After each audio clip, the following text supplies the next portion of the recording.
नमस्कार दोस्तों, आज हम बात करने जा रहे हैं एक ऐसे ऐतिहासिक फैसले की जिसने देश भर के सरकारी कर्मचारियों और पेंशनरों के मन में एक नई उम्मीद जगा दी है।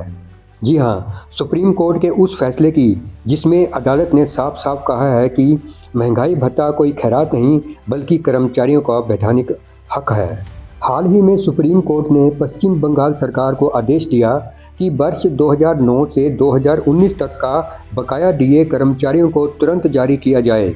इस फैसले को जस्टिस संजय करोल और जस्टिस प्रशांत कुमार मिश्रा की बेंच ने सुनाया। और सबसे महत्वपूर्ण बात अदालत ने ये कही कि राज्य सरकारें खजाने की तंगी का बहाना बनाकर कर्मचारियों के हक को नहीं रोक सकती हैं। प्रदेश के कर्मचारियों के लिए भी यह एक ऐतिहासिक फैसला है। हिमाचल प्रदेश राज्य कर्मचारी महासंघ के प्रदेशाध्यक्ष श्री नरेश ठाकुर ने इस फैसले का खुलकर स्वागत किया है। उन्होंने कहा कि ये फैसला सिर्फ पश्चिम बंगाल के लिए ही नहीं बल्कि पूरे देश के सरकारी कर्मचारियों के लिए मील का पत्थर है, क्योंकि पहली बार सुप्रीम कोर्ट ने इतनी स्पष्ट भाषा में कहा है कि डीए वेतन का अनिवार्य हिस्सा है। डीए एक डायनामिक भत्ता है जो समय के साथ बदलता है। सरकारें नियमों में मनमाने बदलाव करके इसे नहीं रोक सकती।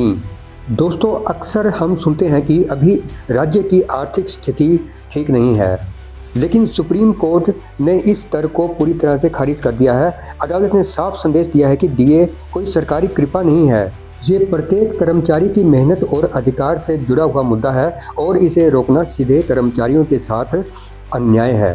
प्रदेशाध्यक्ष नरेश ठाकुर ने हिमाचल सरकार से साफ मांग की है कि सुप्रीम कोर्ट के इस फैसले से सबक लिया जाए, राज्य के कर्मचारियों और पेंशनरों के लंबित डीए और अन्य भत्तों का शीघ्र समाधान किया जाए। और इन्होंने कहा कि हिमाचल के कर्मचारी पहले ही सीमित संसाधनों में काम कर रहे हैं और बढ़ती महंगाई से जूझ रहे हैं। रोज़मर्रा की ज़रूरतें पूरा करना मुश्किल हो रहा है। ऐसे में डीए रोकना या देर से देना सीधे सीधे कर्मचारियों के साथ एक बड़ा अन्याय है। महासंघ ने ये भी स्पष्ट कर दिया कि अगर कर्मचारियों के अधिकारों की अनदेखी जारी रही तो संगठन कानूनी रास्ता अपनाने से भी पीछे नहीं हटेगा और लोकतांत्रिक तरीके से संघर्ष किया जाएगा। ये एक चेतावनी नहीं बल्कि कर्मचारियों के हक की आवाज़ है। अब उम्मीद है कि हिमाचल सरकार भी समय रहते सही फैसला लेगी और कर्मचारियों पेंशनरों को उनका हक मिलेगा। अगर आप भी मानते हैं कि डीए तथा अन्य भत्ते कर्मचारियों का अधिकार हैं तो इस आवाज़ को आगे बढ़ाइए। वीडियो को लाइक करें, शेयर करें और चैनल को सब्सक्राइब कीजिए। धन्यवाद।